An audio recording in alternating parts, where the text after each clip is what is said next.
नमस्कार दर्शक बंधु। आज मु आउ थे आपण को गोटे सुंदर कविता पढ़ी शुणेबी जहाँकि मोर स्वलिखित पुस्तक जीवन प्रांतरे तुमे पुस्तक आनी तार ना हूँ जह्न। जह्नटी सतरे बहुत सुंदर दर्शनीय।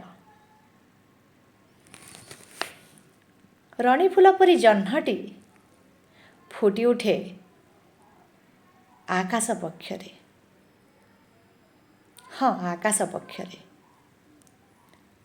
झुलु थाए गगनर से निस्तब्ध प्रांतरे। आउ क्षुद्र क्षुद्र रेमझिम तारकांक मेड़े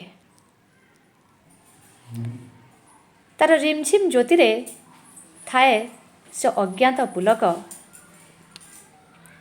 प्रभाव तार ए अशांत हृदय हुए शांते आलोकित।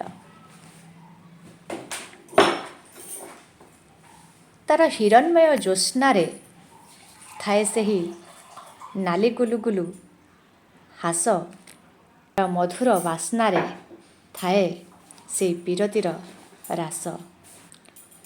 तार रूपेली गंधर बास महकाई दिए विरह विधुर प्राण को।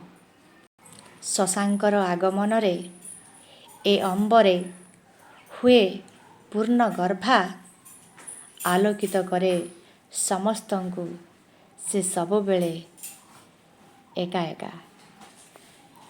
बादल रे हिल्लोल रे लुचि जाए घन आवरणे।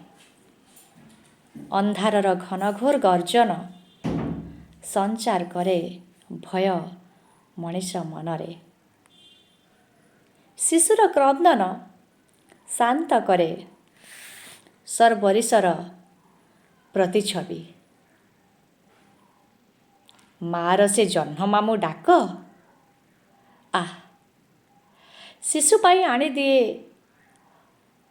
अफुरंत आनंदर मुहूर्त। से जे नित्य जह्न सृष्टिर नैसर्गिक